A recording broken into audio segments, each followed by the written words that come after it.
One day shy from his 22nd birthday, Lachlan, a seemingly healthy young man, was found on his bathroom floor unresponsive by his mother. What transpired in the life of this once vibrant young man, who once adorned his family and friends with the melodic tunes of his guitar and the soothing resonance of his voice, will shock you. As the clock struck the early hours of New Year's Day in 2018, a seemingly ordinary night took an extraordinary turn for a young 21-year-old Australian man, Lachlan. Lachlan, still young and healthy, with his entire life ahead of him, returned home after enjoying a normal night out with friends. When he got back home, he shared a warm goodnight with his mom, giving her a heartfelt hug and telling her he loved her. Unbeknownst to them, those words would be the final ones she'd hear from him that night or ever again. As Lachlan's mother called it a night, he carried on with his usual routine, fixing himself a protein shake before going to his bedroom. Little did he know, this seemingly ordinary act would kickstart a tragic episode, forever altering his family's world. The next morning, his parents went on with their daily routine assuming Lachlan was still asleep in his room. However, at 10 a.m., his mother noticed his slightly ajar bedroom door, which was a bit odd. Worried, she stepped into the room and noticed the bed untouched. With growing anxiety, she surveyed the bedroom, a sense of dread enveloping her. Eventually, she mustered the courage to open the closed bathroom door, only to find her son lying lifeless on the floor, the unthinkable settling upon her. Shocked, she raced out, calling her husband for help.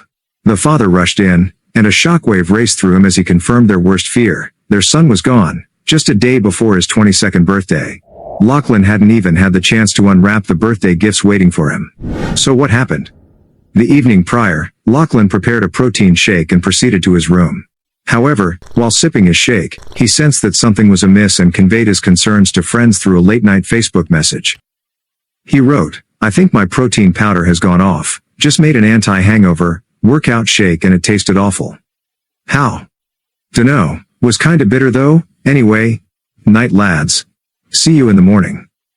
And that marked the final thing known he did before he was discovered lifeless. After 18 months, the coroner determined that Lachlan succumbed to caffeine toxicity. It has been confirmed that he had ingested a lethal dose of caffeine powder he stored in a glass jar in the family's kitchen pantry. Unaware of the potency of the caffeine powder, he added only a teaspoon to his protein shake, not realizing that tiny teaspoon contained an astonishing 5,000 milligrams of caffeine. 5,000 milligrams, believe it or not, is equivalent to consuming 35 cans of Red Bull, or 50 cups of coffee, or 60 shots of espresso, or 42 cans of cola.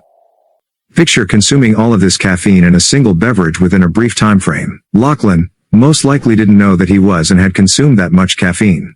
Furthermore, the investigation wasn't able to pinpoint the origin of the product, and so remained unknown as the investigators couldn't find any trail or receipts confirming that Lachlan has bought this product. This tragedy serves as a reminder that legal availability does equate to safety. Concentrated and refined products, like pure caffeine powder, are easy to overdose on due to their potency. As the effective dose is minuscule, often as small as a 1/16th of a teaspoon for specific preparations. Therefore, measuring and gauging such tiny quantities poses a considerable challenge. What will shock you is these pure caffeine powders can be obtained effortlessly, often costing as little as $16 for 100 grams on platforms like eBay. Now, even though a warning label is usually plastered on these products, it seems Lachlan was not aware of it, as he most likely obtained the caffeine powder from a work associate, possibly a friend. As explained earlier, no receipts or bank transactions were found of him buying this product, and since he took a bit from a friend, most likely the dangers weren't fully explained. Lachlan's story prompted his parents to advocate for regulations on such products in Australia, aiming to prevent similar tragedies.